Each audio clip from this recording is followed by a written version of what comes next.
Iran आणि इस्रायलची युद्धविरामाला सहमती. अमेरिकेचे राष्ट्राध्यक्ष डोनाल्ड ट्रम्प यांची घोषणा.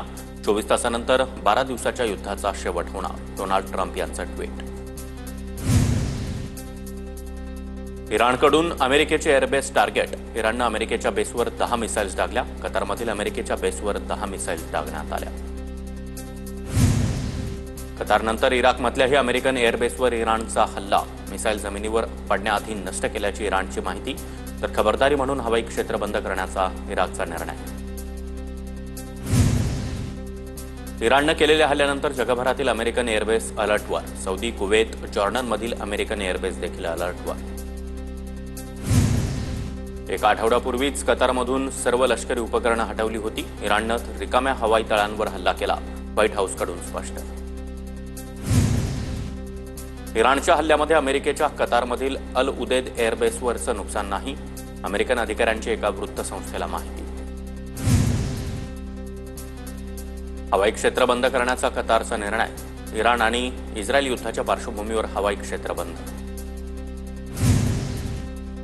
कुवेतकडून हवाई क्षेत्र तात्पुरतं बंद करण्याचा निर्णय. इराण इस्रायल युद्धाच्या पार्श्वभूमीवर हवाई क्षेत्र बंद करण्याचा निर्णय. पुढील सूचना मिळेपर्यंत कुवेतकडून हवाई क्षेत्र बंद करण्याचा निर्णय. अमेरिकेचे राष्ट्राध्यक्ष डोनाल्ड ट्रम्प यांचा हात तर नेत्यानाहूंचा गळा कापला पाहिजे. इराणचा जनरल इब्राहिम जब्बारीचं वक्तव्य.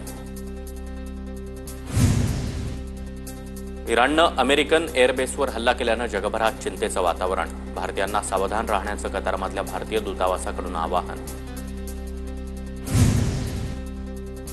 मध्यपूर्वेतील विमान उड्डाणांना विलंब होऊ शकतो. इंडिगोकडून प्रवाशांना सूचना जारी.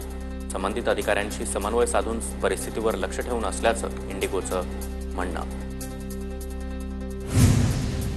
मुंबई आणि उपनगरामध्ये हलक्या स्वरूपाच्या पावसाची हजेरी. दादर, हिंदमाता, सायन, लोअर परळ परिसरामध्ये पावसाची हजेरी.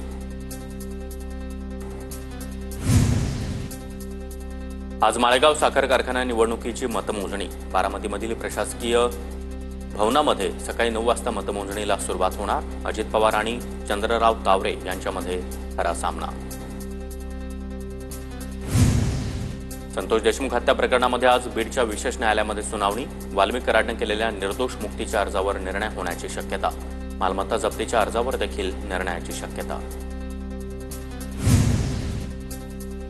महायुतीच्या समन्वय समितीची आज बैठक. स्थानिक स्वराज्य संस्थांच्या निवडणुकीसाठी महत्त्वाची बैठक. सायंकाळी 6 वाजता शंभूराज देसाईंच्या पावनगड या निवासस्थानी बैठक होणार. आज राज्य मंत्रिमंडळाची बैठक. दुपारी 12 वाजता मंत्रालयामध्ये राज्य मंत्रिमंडळाची बैठक पार पडणार.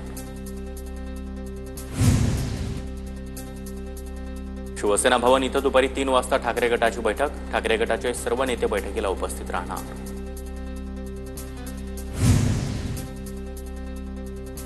आज संध्याकाळी अजित पवारांच्या राष्ट्रवादीची बैठक. संध्याकाळी देवगिरी बंगल्यावर राष्ट्रवादीची आढावा बैठक होणार. भाजप आमदार प्रसाद लाड आज ईडी कार्यालयामध्ये जाणार. मिठी नदी गाळ उपसा घोटाळ्यासंदर्भात ईडी अधिकाऱ्यांची चर्चा करणार. पुण्यात उद्धव ठाकरेंच्या शिवसेनेला धक्का. हडपसरचे ठाकरेंच्या शिवसेनेचे माजी आमदार महादेव बाबर आज अजित पवारांच्या राष्ट्रवादी काँग्रेसमध्ये प्रवेश करणार. विधानसभा निवडणुकीमध्ये उमेदवारी न दिल्यानं महादेव बाबर नाराज होते. भाजप प्रदेशाध्यक्ष चंद्रशेखर बावनकुळे दिल्ली दौऱ्यावर. दिल्लीमध्ये बावनकुळेंनी जे.पी. नड्डा यांची भेट घेतली. राज्यातील विविध संघटनात्मक बाबींवर चर्चा झाल्याची माहिती. निवडणूक आयोगाविरुद्धच्या याचिकेवर मुंबई हायकोर्ट निकाल देणार. 25 जूनला मुंबई हायकोर्टामध्ये निकालाची सुनावणी. 2024 विधानसभा निवडणुकीमध्ये 5 वाजल्यानंतर झालेल्या 76 लाख मतदानावर प्रकाश आंबेडकरांचा आक्षेप. देवेंद्र फडणवीसांच्या वर्षा निवासस्थानी त्रिभाषा सूत्रासंदर्भात बैठक संपन्न. देवेंद्र फडणवीस, एकनाथ शिंदे आणि दादा भुसे यांच्यामध्ये बैठक. त्रिभाषा सूत्रासंदर्भात राजकीय नेते आणि साहित्यिकांसोबत चर्चा करूनच अंतिम निर्णय होणार. मुख्यमंत्री फडणवीसांची माहिती. त्रिभाषा सूत्राचा शासन निर्णय म्हणजे उपचारापेक्षा इलाज भयंकर. त्रिभाषा सूत्रावरून मराठी अभ्यास केंद्राचं मुख्यमंत्र्यांना पत्र. त्रिभाषेचा निर्णय रद्द करण्याची मागणी. हिंदी भाषेची सक्ती नाही, हिंदी पर्यायी भाषा. 5वी ते 7वीला हिंदी बंधनकारक होती. तो निर्णय मागे घेतला. हिंदी भाषेच्या सक्तीवरून मंत्री आशिष शेलार यांचं वक्तव्य. कवी हेमंत दिवटे राज्य सरकारचा पुरस्कार परत करणार. हिंदी सक्तीच्या निषेधात राज्य सरकारचा पुरस्कार परत करणार. 2021 साली हेमंत दिवटे यांना कवी केशवसूत पुरस्कार. हिंदी सक्तीच्या विरोधात मुंबईमध्ये मनसेची सह्यांची मोहीम. संदीप देशपांडे यांच्या नेतृत्वामध्ये आंदोलन. विभाग रचनेनुसार प्रत्येक शाळेबाहेर पालकांची सही घेतली जाणार.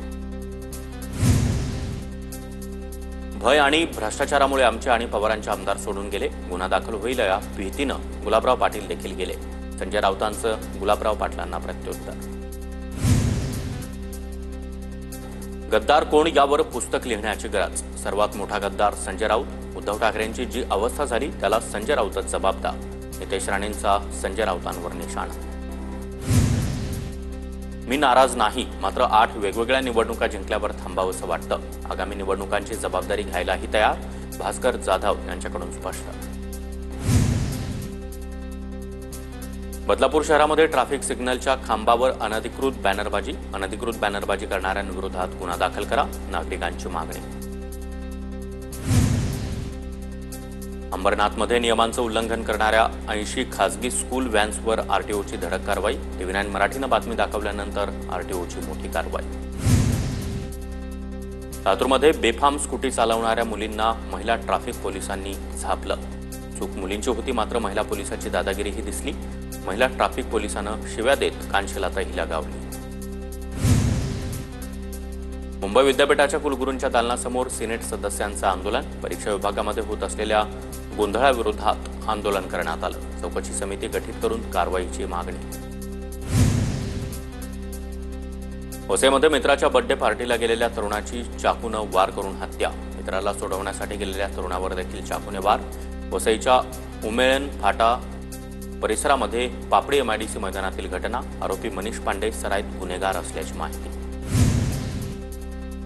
मुंबईतील गोरेगावमध्ये पतीकडून पत्नीची हत्या. पत्नीवर संशय घेत हत्या करून आरोपी फरार. पोलिसांकडून आरोपीला मुंबई बाहेर जाण्यापूर्वीच अटक. गॅस सिलेंडरचा घरातच स्फोट झाल्याचा व्हिडिओ सोशल मीडियामध्ये व्हायरल. गॅस सिलेंडरच्या स्फोटातून दोघे सुदैवानं बचावले.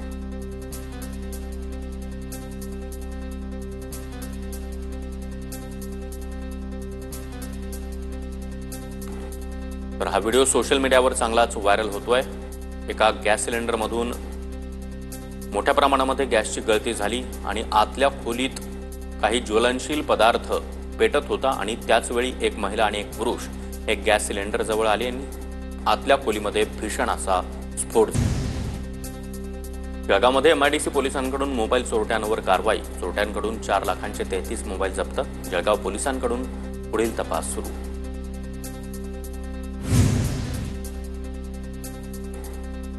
चाळीस फूट खोल दरीत तरुणाचा मृतदेह आढळल्यानं खळबळ. वाशिमच्या मालेगाव तालुक्यामधील नागरतासमधील घटना. मुंबईत 24 ते 28 जून दरम्यान सलग 5 दिवस समुद्राला मोठी भरती. पावसाळ्यामध्ये 19 वेळा समुद्राला मोठी भरती येणार. सर्वाधिक उंचीच्या लाटा 26 जूनला उसळणार. भरतीच्या दिवशी नागरिकांना समुद्रकिनारी न जाण्याचं आवाहन.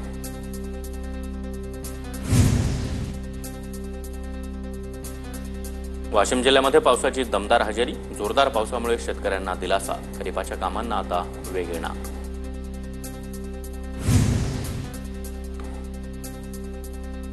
गोंदिया जिल्ह्यामध्ये ठिकठिकाणी पावसाची हजेरी. शेतकऱ्यांची चिंता मिटली. उर्वरित खरीप पेरणीही सुरू होणार. मुसळधार पावसामुळे नंदुरबार जिल्ह्यामधील अनेक नदी नाले प्रवाहित. महाराष्ट्र आणि गुजरातला जोडणाऱ्या हाकणी नदीच्या पाणी पातळीत देखील वाढ. पिंपळखुटा गावाजवळील छोट्या पुलावर पाणी वाहत असल्यानं वाहतूक ठप्प. रिव्हर राफ्टिंगसाठी पर्यटक कोकणात दाखल होण्यास सुरुवात. रायगडच्या कोलाडमधील कुंडलिका नदीवर राफ्टिंगसाठी पर्यटकांची धूम.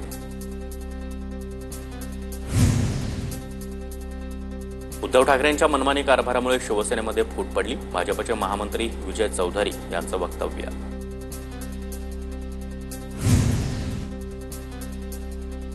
पुण्यातील पूल दुर्घटनेनंतर राज्यभरातील पुलांच्या स्ट्रक्चरल ऑडिटचा प्रश्न ऐरणीवर. नंदुरबार जिल्ह्यातील पुलांचं स्ट्रक्चरल ऑडिट झालं पाहिजे. नागरिकांची मागणी. घरकुल लाभार्थ्यांना पैसे मिळत नसल्यामुळे नंदुरबार जिल्ह्यामधील 4 आमदारांनी बैठक घेतली। घरकुल मंजूर असलेल्या लाभार्थ्यांना तातडीने हप्ते देण्यात यावेत, आमदारांचे प्रशासनाला निर्देश।